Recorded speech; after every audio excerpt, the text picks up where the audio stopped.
There's a gain of 130-fold of the literacy. When humanity is primarily illiterate, it needs leaders.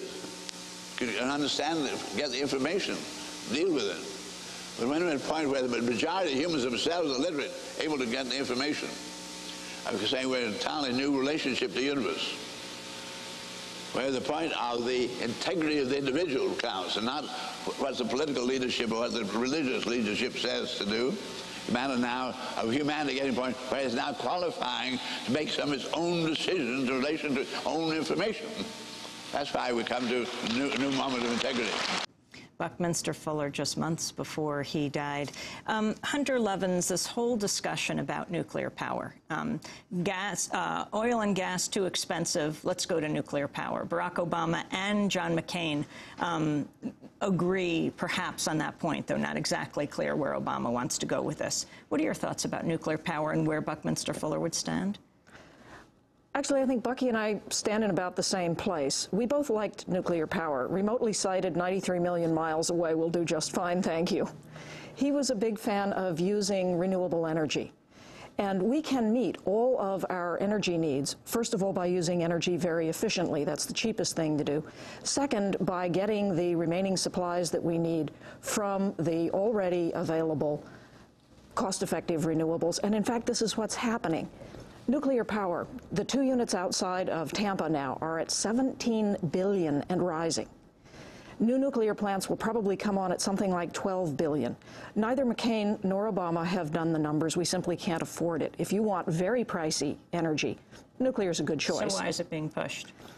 Because people, as Dale Bumpers once said, it's better to do something big even if it's wrong.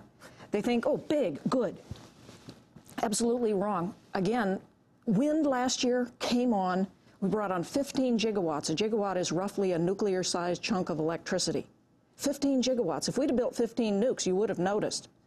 Nobody noticed. The wind is simply sweeping the market.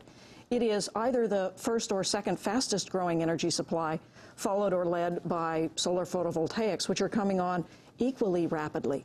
In Germany now, more new jobs are being created by the renewables industry than by any other industry in Germany. If we want a vibrant economy, unleash the new energy economy, have people fixing up buildings in our communities, putting solar on the roofs, building wind, urban turbines that are now going on the San Francisco PUC building, that will be a net zero building. It'll be producing more electricity than it needs when the wind is blowing. Hunter Levins, if you can introduce, as you did yesterday at the ceremony, Dr. John Todd and why he's been chosen. You were on the jury of the first $100,000 Buckminster Fuller Award. It was a unanimous decision by the jury, and we received many fabulous proposals. What John is doing is setting forth to not only bioremediate the damaged coal lands in Appalachia, and there are damaged lands around the world that are in need of his technologies, which can bring back life, community, vibrancy in these areas. He is setting forth a new ecological theory of design, which is completely consonant with what Bucky was talking about. That theory of design, Dr. John Todd, if you could speak about it, what you're planning to do, who you're working with. Well, my plan is to take the million-plus acres of Appalachia that have been absolutely devastated by surface coal mining and try and restore those lands to create a new economy, perhaps a new kind of economy that's never been seen before, one based on renewable energies, including the sun and the wind and biomass, and an economy that's also based on going back to the great legacy of Appalachia, namely its biological basis. And so my plan basically calls for restoring the soils and restoring the forests and doing these in a highly integrated way that's never been seen before. How? But which will, sorry? How? How? Well, first of all, it's integrated in that various kinds of economic activities will take place as the land is transformed from bare rock and polluted water over time, measured in decades, to a diverse economy that has forestry and agriculture and many other elements built into it. How do you clean up the polluted land? How do you fix the strip mine mountains, the mountaintop removals? Well, one of the first things you have to do is create soils, rich, world-class soils. And fortunately for us, over the last 2 or 3 decades around the world, scientists and others have learned how to create soils in years and decades that previously might have taken thousands of years. So these are ecological concepts which, taken in concert, can result in this transformation that I'm proposing. How do you create the soil? Well, you start, first of all, with the right kinds of minerals, which you apply. And these are fine rock powders that are ground up. Some of them might be even left over from mining. And then from there, you begin to work with various kinds of microorganisms and composting.